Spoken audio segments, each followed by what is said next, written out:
Wealthy billionaire cheated on his sick wife with mistress. She files for divorce and leaves with their baby.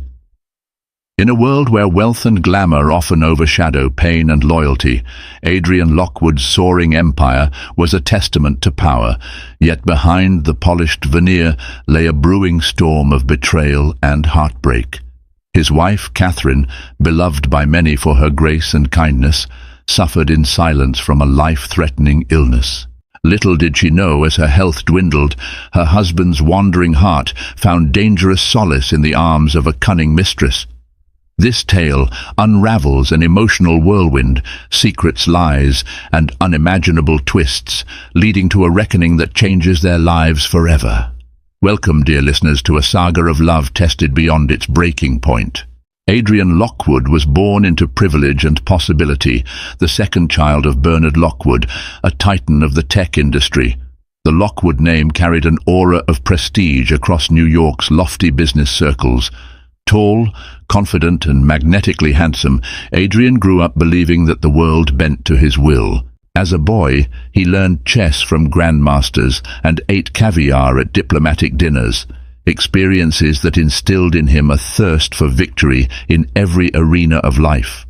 By the time he turned 30, Adrian had built one of the most lucrative venture capital firms in the country, Lockwood Investments.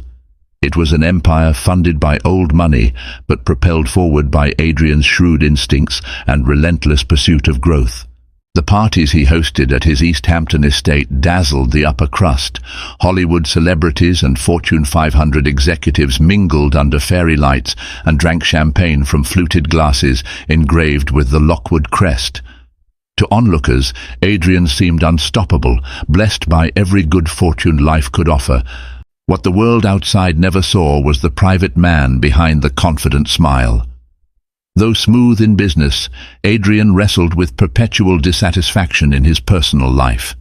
He replaced genuine emotional connection with glittering amusements. When he married Catherine, a painter whose gentle spirit and innate warmth contrasted sharply with his whirlwind existence, the media called it the wedding of the decade. There was something about Catherine's quiet strength that grounded him, if only for a time. Catherine was no stranger to adversity. Born Catherine Greenwood in a small Midwestern town called Fremont, she had been raised by her grandmother after losing her parents in a tragic accident at a young age. Growing up, painting was her solace. Through vivid colors and brushstrokes, she processed grief, hopes, and dreams for a future that promised better days. At an art gallery in Manhattan, her talent caught Adrian's eye, and in a surprising twist, he purchased every piece of her exhibition. When he introduced himself afterward, she found his confidence disarming but oddly reassuring. Their courtship was swift and passionate, culminating in a fairy tale wedding within a year. Still, beneath Catherine's serene exterior lurked a vulnerable secret. She'd been diagnosed with a rare heart condition that required constant monitoring. Adrian was fully aware of her illness and vowed to stand by her through sickness and health. In the early days of their marriage, he did exactly that. He accompanied her to medical appointments, arranged for world-renowned specialists to oversee her case, and even built a private in-home clinic so she'd never want for care. But success has a way of inflating egos. The more triumphs Adrian collected in boardrooms and stock markets, the less time he spent by Catherine's side. Board meetings expanded into after-hours networking, and after-hours networking gave way to late-night rendezvous with wealthy elites. Catherine spent quiet evenings painting in the sunroom, her heart condition making frequent appearances in the form of fatigue and terrifying arrhythmias. Adrian, increasingly absent, seemed unconsciously to drift from the vow he had once made so fervently. Every so often, glimpses of the old Adrian resurfaced, a soft touch on her shoulder, an impromptu vacation plan, a promise to do better. But these gestures grew rare. It was around this time that a predatory force began to circle his life, someone who would seize every neglected fragment of Adrian's attention and use it to build her own stronghold. That someone was Felicity Grayson. And so, as the world continued to applaud Adrian Lockwood for his audacious financial conquests, His marriage quietly teetered at the edge of a chasm no one else could see. Felicity Grayson was an ambitious socialite known for her impeccable style, strategic relationships, and a knack for showing up exactly where influence and wealth intersected. Daughter to a hedge fund manager in London, she had grown up in a realm of affluence that shaped her sense of entitlement. From a young age, she'd learned how to manipulate conversations to her advantage, flaunting her charm in the presence of those who could further her goals. She had first encountered Adrian Lockwood a few years prior at a high society fundraiser in Manhattan. The room brimmed with dignitaries, CEOs and celebrities, while Catherine mingled graciously, even finding time to chat with the waitstaff about their families. Felicity lingered by the bar, quietly taking measure of the who's who. Adrian was introduced to her briefly, but he was so focused on a speech he had to deliver that he scarcely noticed her. Felicity, however, never forgot him. Time passed.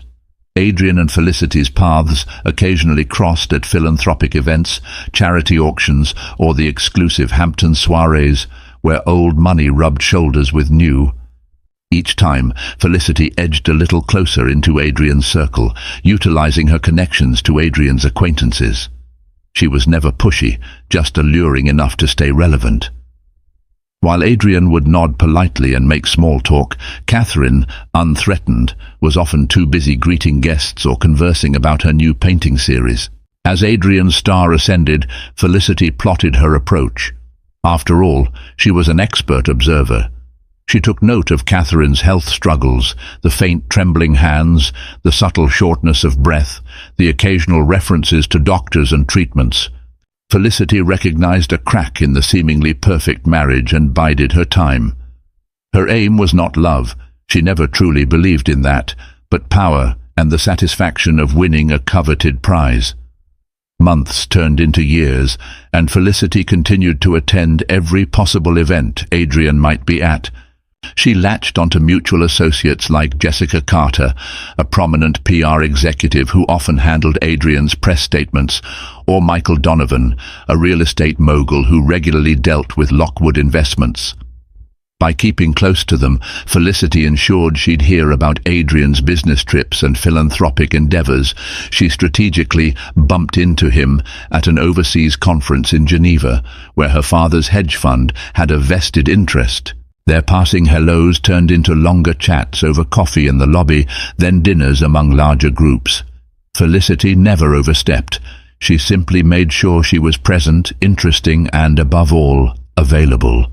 Gradually, Adrian found himself warming to Felicity's laughter, her cunning wit. She was well-read, conversant about global markets, and boasted a subtle flirtation that made him feel as if the entire room disappeared whenever she spoke. It was a heady sensation for a man who was only half aware of how restless he'd become in his marriage. Catherine's health demands often sapped her energy. She wasn't always up for the late-night social scene or spontaneous getaways, even though she tried her best for Adrian's sake. Felicity, however, offered no such complications. The first real spark ignited at a private cocktail reception in London. Adrian had just closed a deal to expand Lockwood Investments' European footprint and was flush with celebratory triumph.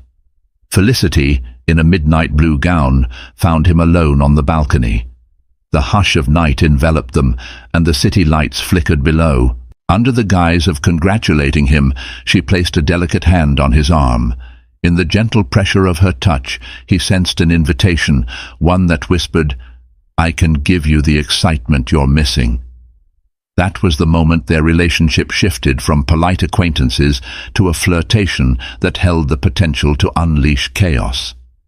By the end of that night, Adrian could not deny the electric charge he felt whenever Felicity looked at him, and Felicity, seasoned in seduction, recognized that her patient game was about to pay off. Oblivious to the tempest brewing outside her world, Catherine Lockwood faced a daily battle within her own body. Her rare heart condition required a strict medication regimen. She often woke in the morning gasping for breath, her pulse erratic, requiring a moment's calm to steady her. On the worst days, she collapsed from sheer exhaustion after painting for only an hour.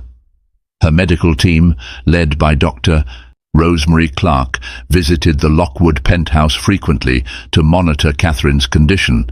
The in-home clinic was state-of-the-art, sporting advanced cardiac monitors and specialized equipment. Despite every modern convenience, Catherine often felt lonely, confined to a fortress of wealth that offered everything but the genuine companionship she needed most: Adrian's presence. Catherine's grandmother, Margaret Greenwood, would call from Fremont every Sunday, offering words of hope. "My sweet Cathy," she would say, "your heart has survived far greater sorrows. I know you can push through."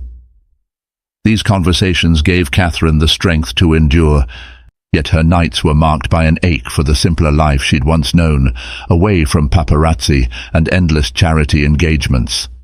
She felt the walls of this grand penthouse closing in, not just physically, but emotionally. Within the first few years of marriage, Adrian had been a more attentive spouse. He would skip flights to stay with Catherine during tough hospital visits, cradle her when her body shook from new medications, and line the walls with her artwork to remind her of her passion. But as Lockwood Investments exploded into a global giant, his devotion shifted, overshadowed by deals that demanded his globe-trotting presence and relentless attention. Catherine's heart condition, once a shared concern, became an afterthought in Adrian's hectic itinerary. She tried to keep pace, accompanying him to charity galas and investor dinners whenever her health allowed. Yet she noticed the subtle changes: Adrian's impatience with her fatigue, the vacant look in his eyes when she spoke of her condition, the fact that he started leaving events early or arriving late, offering half-baked excuses. She dismissed these signs at first, blaming his stress. But every so often, a flicker of suspicion gripped her. Could he be spending time with someone else? In desperate moments, Catherine blamed herself. She believed her illness had stolen the vibrancy that had once attracted Adrian. She'd look in the mirror and see a pale face, dark circles under eyes that had once sparkled. She worried her health struggles burdened him, made him resentful of the time he had to sacrifice for her. Yet Catherine's gentleness refused to give way to accusation or anger. Instead, she tried to communicate with Adrian, inviting him to doctor's appointments, planning candle-lit dinners at home, and asking him to share his feelings about her condition. More often than not, he was either too busy or too tired to engage. The distance between them swelled like an unseen chasm. One afternoon, after Adrian had cancelled lunch with her for the third time in a week, Catherine retreated to her studio. She stared at a canvas for nearly an hour, paralyzed. Her emotions felt too overwhelming, too tangled for any brush to capture. Finally, tears fell. She dropped to the floor, clutching her chest as her heart raged. In that moment she knew something was deeply wrong, not just in her physical body but in the relationship she had tethered her life to. Though she did not yet know the cause, her intuition screamed that her marriage was in grave danger. She resolved to fight for it, to heal it if possible, believing that love could conquer adversity. But love, unreciprocated, is a lonely war, and Catherine was about to discover just how alone she truly was. It happened on an unseasonably warm autumn evening in New York. The city was abuzz with the opening of a new Broadway production, and socialites flocked to an exclusive after-party at the Astor, a historic hotel boasting marble pillars and gold-trimmed everything.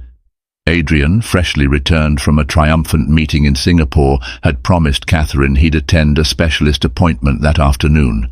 But at the last minute he texted, "Something urgent at the Astor. Clients in town, I'll be back late. Sorry." Catherine's heart sank, but she mustered a reply of understanding. She was used to the cancellations. She only wished it didn't hurt quite so much each time. That night, Felicity Grayson also arrived at the Astor, dressed in a sleek black gown that caressed every curve. She'd done her research and knew the potential investors Adrian would be meeting. Slipping into the room quietly, she located Adrian engaged in a heated discussion about a possible European merger. Smiling, she greeted him politely, then joined the circle, gracefully fielding questions and offering polite laughter at the appropriate times. When the discussion concluded, Adrian moved away from the group, wineglass in hand. Felicity followed. "A penny for your thoughts?" she teased. Adrian exhaled, rubbing his temple. A swirl of frustration crossed his features, tension from the meeting, the guilt over abandoning Catherine again, the sense of mounting pressure he couldn't explain. And right there, in that crack of vulnerability, Felicity struck with practiced expertise. "Come with me," she said softly, her eyes shining with the promise of solace. Before Adrian could form a coherent protest, she guided him through a side hallway into a smaller lounge area deserted by the crowd. Soft jazz played in the background, and warm candlelight flickered off the polished wooden paneling. "You look like you could use a moment away from it all." Felicity poured him a fresh glass of champagne. Adrian accepted it, inhaling deeply. Beneath the veneer of confidence, he felt a gnawing emptiness that had been growing for months, possibly years. Felicity seemed to sense that void, and offered him a soothing presence, at least momentarily. He considered what he was doing. Catherine was likely at home, possibly working on her art or waiting up for him. Yet, here he was, feeling an adrenaline surge sparked by the presence of this intriguing woman. For a second, his conscience flared. He had pledged his life to Catherine, in sickness and in health.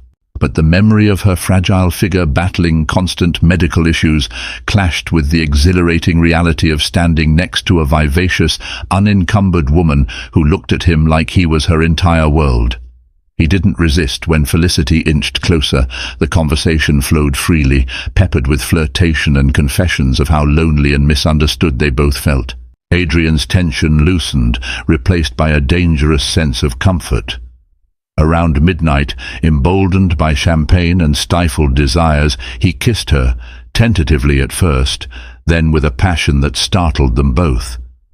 In that stolen moment, he tasted both ecstasy and betrayal. Felicity was no stranger to affairs. She knew how to contain them, keep them quiet, and maintain the facade of innocence. She whispered for him to come with her to a secluded corner of the hotel's opulent garden. Together they walked among rose bushes and ivy-laden trellises, hidden from prying eyes. Under the moonlight, they sealed a new, unspoken pact. Adrian returned home in the early hours, the taste of her perfume lingering on his skin. Catherine was fast asleep, an open medical journal by her bedside. As he slipped into bed, a pang of guilt struck him like a hammer blow. He looked at Catherine's serene face, her breathing shallow yet rhythmic, and felt a war rage in his mind. The vow he'd made versus the hunger for what he believed he was missing. That night, a line had been crossed. They both knew it, Adrian and Felicity. And though he told himself it was just a fleeting mistake, something told him that once Pandora's box was opened, it would not be so easily sealed again. The days that followed were marked by a new energy crackling through Adrian's life. His appetite for business soared, fueled by the clandestine charge he got from stolen messages and secret rendezvous with Felicity. They discovered hidden corners of the city, luxury penthouse bars, private clubs, and hush-hush restaurants, where they could indulge their affair away from gossip-hungry paparazzi. Felicity thrived on the thrill, confident in her control. Adrian, however, oscillated between euphoria and self-reproach. Meanwhile, Catherine sensed a subtle shift. Adrian began returning home later and leaving earlier. His phone would buzz at odd intervals, and he'd step away to answer in hushed tones. The once sporadic distance became a chasm. Her suspicion, initially just a small seed, took root and grew. Her friend and confidant, Stephanie Hall, noticed the tension. Stephanie was a curator at a major Manhattan art gallery and had championed Catherine's work for years. One afternoon, over tea in Catherine's studio, Stephanie asked softly, "Is everything okay between you two?" Catherine set down her paintbrush. "I'm not sure," she confessed. "Adrian's been different. He always had to travel, always had late nights, but now it's as if he's hiding something." Stephanie reached out and squeezed Catherine's hand. "You might want to talk to him directly. You deserve honesty, especially with what you're going through." That evening, Catherine waited up for Adrian in the living room. He came home close to midnight, a faint smile flickering across his face when he saw her. Her eyes, brimming with worry, met his. "Are you hungry?" she asked, forcing normalcy. "I made some soup earlier." Adrian shook his head, sinking into the sofa across from her. "I'm fine, just tired." She took a breath, measuring her words. "I know work has been stressful lately, but I've been feeling—" She hesitated, carefully choosing how much vulnerability to show. "I've been feeling really alone, Adrian." His gaze flickered, and for a split second, guilt flashed in his eyes. "I'm sorry," he managed. "I'll try to do better." She pressed on. "Is there someone else?" Silence roared between them. Adrian's jaw tightened. "What makes you say that?" Catherine's heart pounded, a wave of panic threatening to choke her. Yet she managed to respond calmly. "I notice the calls, the late hours, the distance. I can't keep ignoring the feeling that something's off." Adrian exhaled, running a hand through his hair. "Work is intense right now. We're finalizing the European expansion and it's complicated. I'm not seeing anyone else, Catherine. You have to trust me." Relief and doubt mingled in Catherine's expression. She wanted desperately to believe him. Nodding quietly, she reached for his hand. He squeezed it, but the gesture felt hollow, unconvincing. Catherine retreated to their bedroom, tears brimming once out of his sight. Adrian slumped on the couch, burying his face in his hands. That same night, Felicity sent him a text. "Miss you already? Thinking of you." The phone vibrated on the coffee table. Adrian stared at the message, shame warring with desire. He typed a quick response, then deleted it. Instead, he stuffed the phone into his pocket and trudged to bed, where Catherine was already asleep, her heart monitor softly beeping in the hush of the room. From that point on, Catherine's suspicion grew with each passing day. She began noticing small anomalies, a lingering scent on Adrian's coat that didn't belong to him, a restaurant receipt from a place she'd never heard of, a single pink lipstick smudge on one of his dress shirts. Each clue weighed on her heart, yet for all her wariness, Catherine tried to maintain hope. She prayed it was just a phase. She prayed her illness wasn't pushing him away. She prayed that if she gave him a chance, he would do the right thing. Unbeknownst to her, the right thing was slipping further from Adrian's grasp each time he found himself enveloped in Felicity's beguiling presence. The unraveling began during a gala at the Metropolitan Museum of Art, hosted by a prestigious philanthropic society to benefit children's hospitals. Catherine, feeling relatively stronger that week, accompanied Adrian. She wore a flowing ivory gown that complemented her gentle features, though she was paler than usual. Still, she carried herself with dignity, determined to show her support for the cause and for her husband. Felicity was there as well, draped in a daring emerald dress that turned heads the moment she stepped into the grand hall. She initially kept her distance, engaging with other high-profile guests. But as the evening progressed, Catherine noticed them exchanging glances from across the room, glances too loaded to be purely innocent. Her heart pounded. Maybe she had imagined it, she told herself. But then Catherine overheard part of a hushed conversation between Felicity and a mutual acquaintance in the powder room. She caught Felicity's name, followed by the words Adrian Lockwood and secret rendezvous. The acquaintance laughed behind a fan, while Felicity offered a sly smile. Though the conversation paused the moment Catherine entered, her suspicions erupted into a maelstrom. Trying to steady herself, Catherine left the gala early. She retreated home, her breath ragged, her heart hammering so dangerously that she was forced to take her medication and lie down. Adrian returned past midnight, wearing the guilt on his face like a stain. He found her awake in bed, tears staining her pillow. "Catherine," he murmured, sitting beside her. She looked at him with eyes filled with both sorrow and anger. "I heard things tonight, Adrian. Terrible things." He didn't deny it, which was answer enough. The slow, tense silence that followed was the final blow. Tears welled in her eyes, and for the first time she felt a rift between them that words could never mend. She reached for her medication again, hands trembling.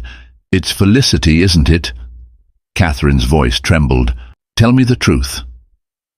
Adrian cast his gaze downward, silently confirming what she already knew. Guilt and an odd sense of relief converged in his chest, as if finally acknowledging the betrayal unburdened a secret he'd been carrying like a lead weight. "I'm sorry," he managed, voice barely above a whisper. Catherine closed her eyes, a wave of heartbreak more crushing than any physical pain she'd endured. She remembered her grandmother's words about resilience, but never had she felt so powerless. "How long has this been going on?" she asked, voice subdued. He hesitated. "A few months." In that simple admission, their marriage cracked. Catherine drew a shaky breath, tears cascading down her cheeks. She did not scream or rant, partially from her gentle nature and partially because her physical strength was already at its limits. Instead, she whispered, "Why? Have I not loved you enough? Is it because of my condition?" "No," Adrian said, eyes misting. "It's not your fault. God, Catherine, you're incredible. I felt lost. I made a terrible mistake." She stared at the ceiling, each heartbeat more painful than the last. Finally, in a voice etched with finality, Catherine said, "We'll talk in the morning. I need to rest." Adrian nodded, tears slipping down his face as he left her alone in the room. That night, neither of them slept. Catherine clutched her chest in a silent storm of grief, while Adrian paced the living room, tormented by his own conscience. Neither had any idea that even more shocking news would soon turn their lives upside down, the small miracle growing within Catherine's body. In the days that followed the shocking confrontation, Catherine's emotional world shattered like fragile glass. She avoided Adrian, who spent most nights in his office under the pretense of work. He felt too ashamed to face her directly, unsure if he had the right to claim a place by her side. Catherine, meanwhile, wrestled with heartbreak and an unrelenting question. Had she driven him away because of her illness? Stephanie Hall urged Catherine to see a therapist, or at least confide in someone qualified to guide her. Catherine, however, chose solitude, hoping that painting might help her process the pain, but every time she tried to lift a brush, her energy failed. Her limbs felt weak, her pulse raced for no apparent reason.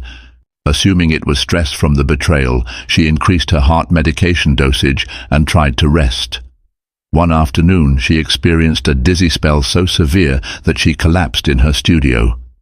Doctor Rosemary Clark was called immediately.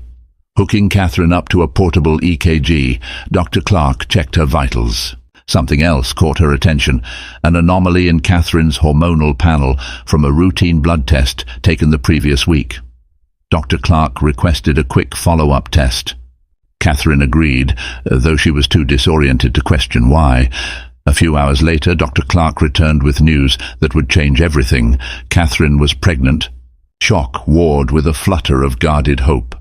She and Adrian had discussed children in the abstract, always waiting for the right time, especially given her heart issues.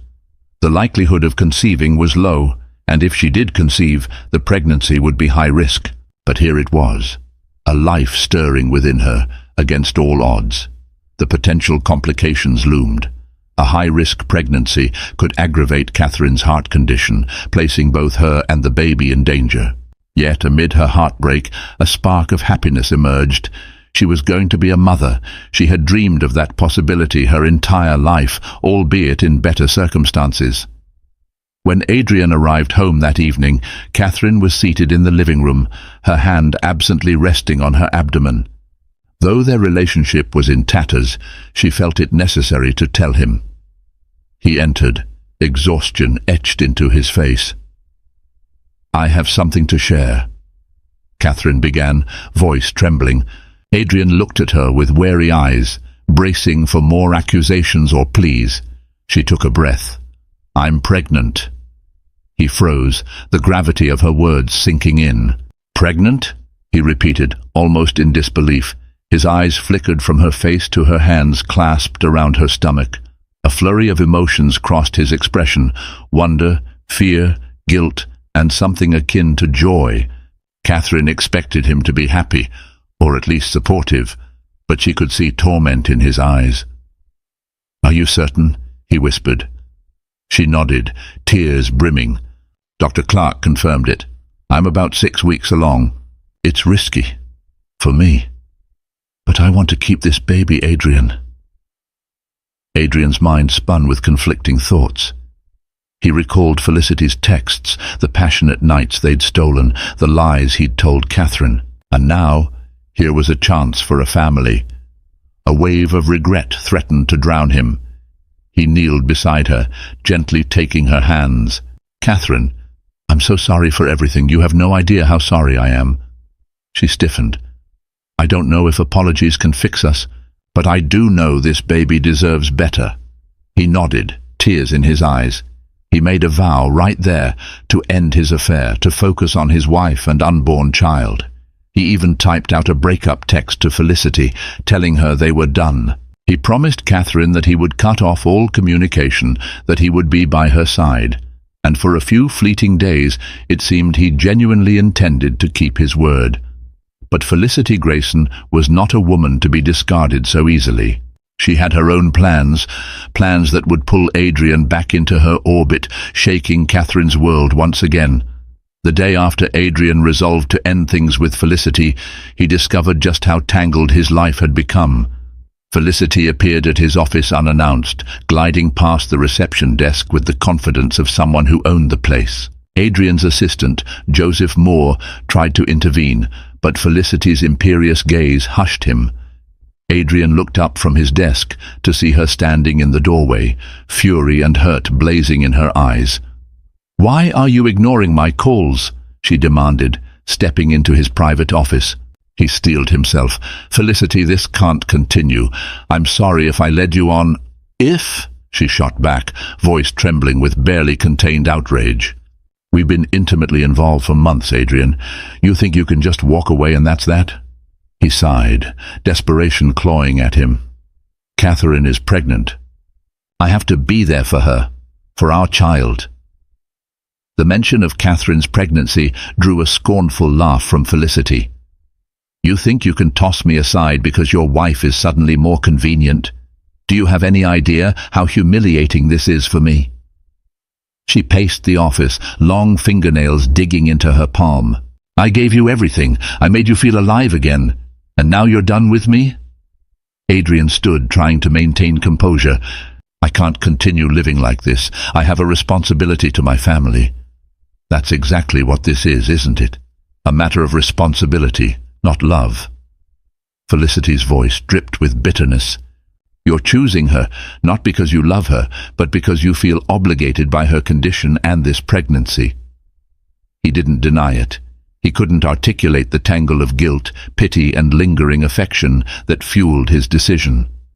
Felicity glowered, then lowered her tone to a menacing hiss. "You'll regret this, Adrian. If you won't keep me in your life willingly, then you'd better be prepared for how I might retaliate." Her threat lingered in the air long after she stormed out. Adrian sank into his chair, pressing his hands to his face. He knew Felicity was capable of making scenes, of whispering rumors that could tarnish his reputation and devastate Catherine. But what choice did he have? His conscience, battered though it was, clung to the idea that salvaging his marriage was the honorable path. That evening, Catherine was resting in bed, a gentle classical tune playing in the background, when Felicity arrived uninvited at the penthouse. She claimed to be there under urgent business involving Adrian's European merger. The staff, unfamiliar with the drama, let her in. Catherine, hearing raised voices, left her bedroom to see Felicity in the foyer, her expression triumphant and venomous. Adrian rushed in from behind, attempting to keep them apart, but Felicity locked eyes with Catherine. "So you're the saint he's chosen over me?" Felicity spat, words fueled by scorn. Catherine's face went pale. Her hand moved instinctively to her abdomen. Catherine's voice wavered. "Why are you here?" Felicity laughed, a sound devoid of humor. "I wanted to tell you the truth about what your husband and I have been doing behind your back, in case he forgot to mention the details." Adrian interjected, "Felicity, enough." But Felicity pressed on, painting vivid images of the affair, describing times, places, and even intimate moments. Catherine stood there, heart pounding, eyes brimming with tears. It was too much. She was only weeks pregnant, her body already under immense strain. She couldn't bear the weight of such explicit betrayal. She trembled, her vision blurring. Adrian reached for Catherine, but she stumbled, nearly collapsing as her heart hammered dangerously.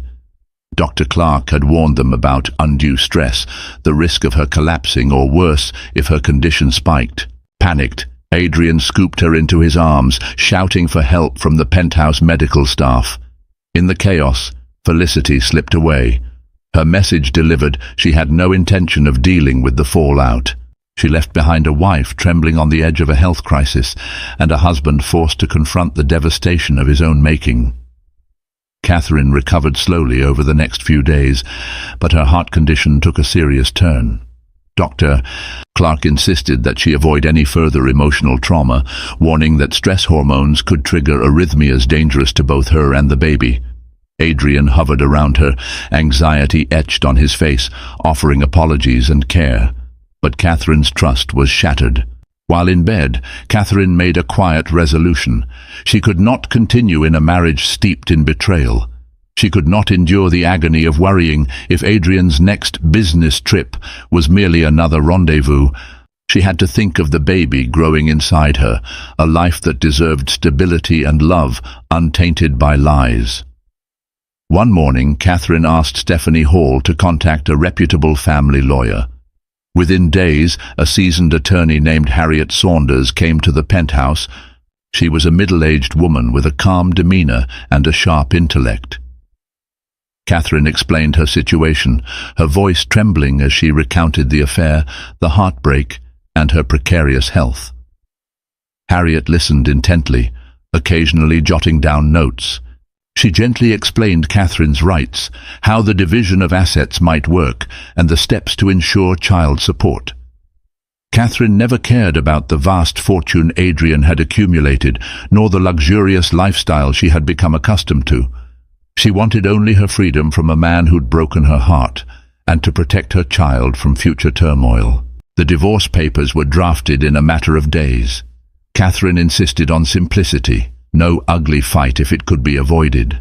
She requested enough financial security to care for her child and cover her medical expenses, though Harriet assured her that Adrian would inevitably owe her far more under the law, especially given the circumstances. Then came the moment Catherine handed Adrian the papers.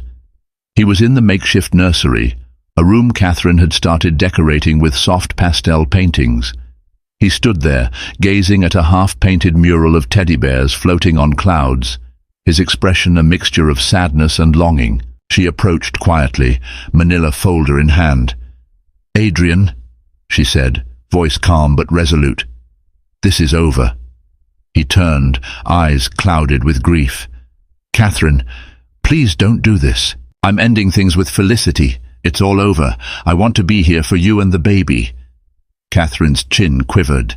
"It's too late. My heart can't bear this pain anymore. For the sake of our child, I need to be strong. And I can't do that if I'm constantly questioning your fidelity." He swallowed hard, tears glistening.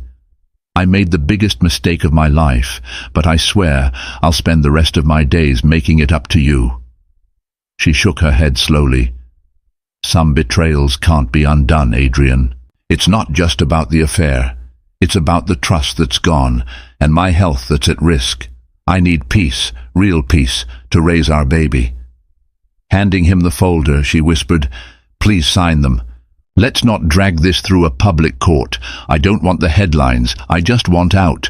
Adrian held the papers as though they were a venomous snake, the weight of his actions pressing down on him. He wanted to argue, to tear them up, but the look in Catherine's eyes left no room for bargaining. Her decision was final. With trembling hands, Adrian nodded. "I'll sign if that's truly what you want, but know that I love you, Catherine. I always will." She turned away, tears carving silent paths down her cheeks. In that moment, love felt like a distant memory, something overshadowed by heartbreak and betrayal.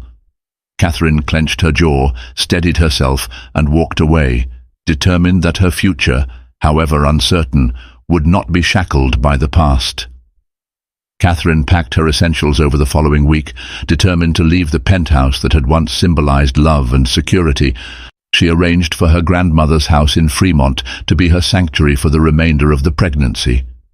It was a small, cozy home filled with memories of simpler days. Harriet Saunders helped coordinate her quiet departure, ensuring Catherine would remain shielded from the media as much as possible. News of the Lockwood divorce, however, broke faster than either of them anticipated. Tabloids splashed headlines like "Billionaire's secret affair exposed" and "Sick wife walks out." Paparazzi camped outside the penthouse and the offices of Lockwood Investments, shouting invasive questions at Catherine whenever she appeared. Fearing for her health, Harriet swiftly booked a private flight to Fremont. In one final conversation, Adrian begged Catherine to let him accompany her.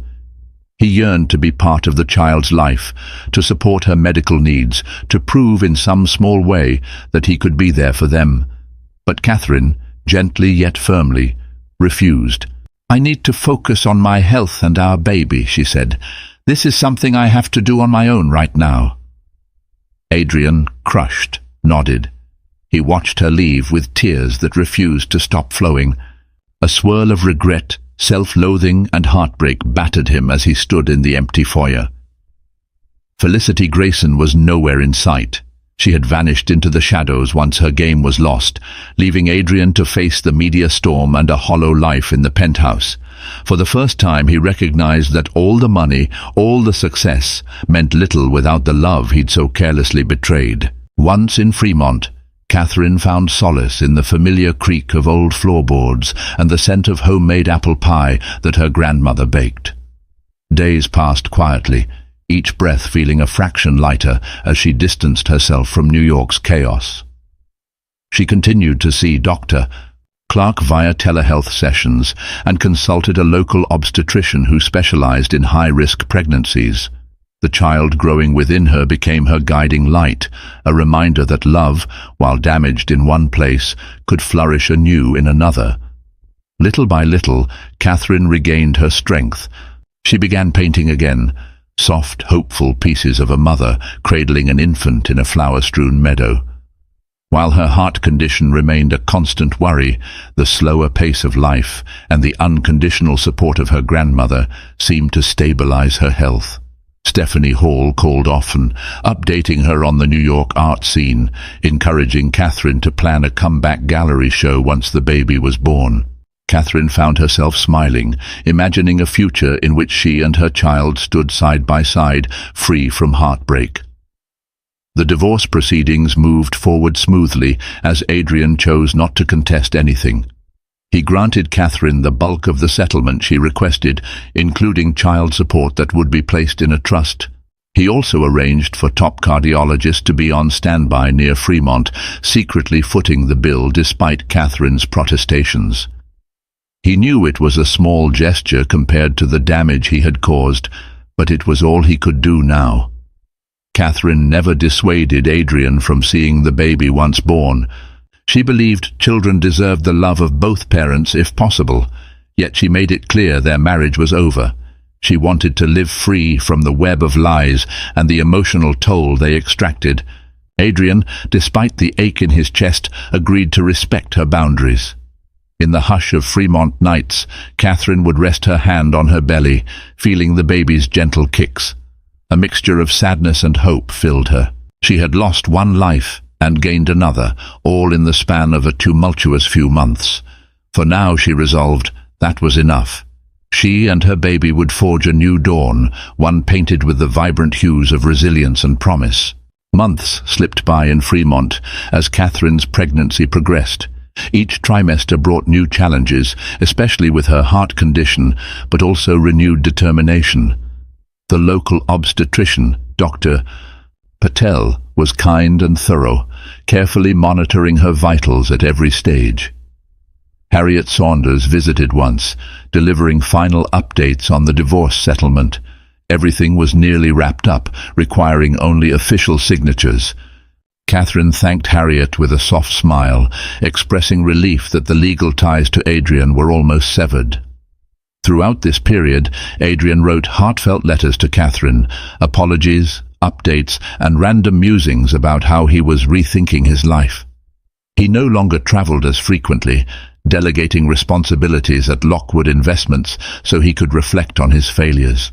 He even attended therapy, acknowledging how his unchecked ambition and inability to deal with emotional vulnerability had fueled his destructive choices. Catherine never replied, unsure if she was ready for a dialogue, but she read every letter, tears sometimes staining the pages, reminded of the man she had once loved so deeply. Late autumn arrived, and with it came the threat of early labor. Catherine went into contractions a few weeks shy of her due date. Dr. Patel and a cardiac specialist rushed to her grandmother's house. The baby's heartbeat was strong, but Catherine's was erratic, her fragile heart straining under the stress of labor. They rushed her to the local hospital, which was modest but well prepared thanks to Dr. Patel's foresight and Adrian's quiet funding that had improved its cardiac facilities. Anesthetists stood by, ready for an emergency C-section if her heart faltered. Margaret Greenwood held Catherine's hand in the delivery room, whispering prayers and encouragement. The night stretched on, each contraction a precarious balancing act between life and death. But at dawn, amid a swirl of doctors and beeping monitors, Catherine's cries broke into the air, along with the first wail of a newborn. A baby boy arrived, small but healthy, as though the universe had granted Catherine a miracle she scarcely dared to hope for. In that final push, Catherine lost consciousness. Her heart rhythm became dangerously unstable, and the medical team scrambled to stabilize her. Margaret was ushered out, baby in her arms, tears of both joy and terror streaming down her face. For an agonizing hour, the doctors fought to regulate Catherine's heartbeat. Finally, just as hope began to dim, her rhythm steadied, regaining a fragile equilibrium. When Catherine woke, her first question, in a weak whisper, was about her baby. That same morning, Adrian arrived at the hospital unannounced. Stephanie Hall had called him when Catherine went into labor, believing he had a right to know.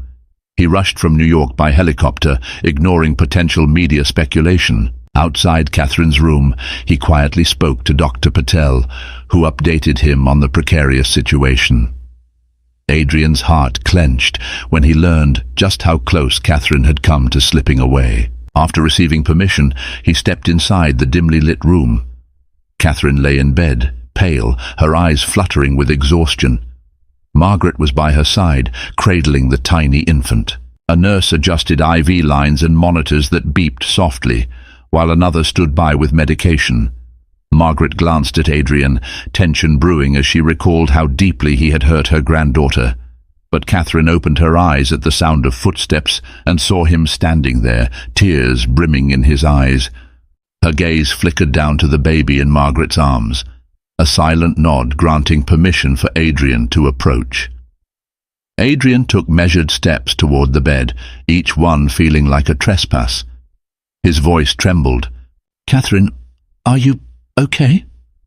She nodded weakly. "Dr. Patel said I'll need monitoring for a while, but I'll recover." Her eyes shifted to the sleeping infant. "Meet your son." In that moment, Adrian felt a tidal wave of gratitude and grief. He realized how close he'd come to losing both of them, how his own recklessness had nearly cost them everything.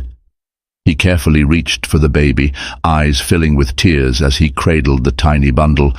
"He's beautiful." For the first time in months, Catherine allowed herself to soften toward Adrian, if only a little. "He needs a name," she said quietly. Adrian stared at his son, a swirl of emotions rendering him speechless.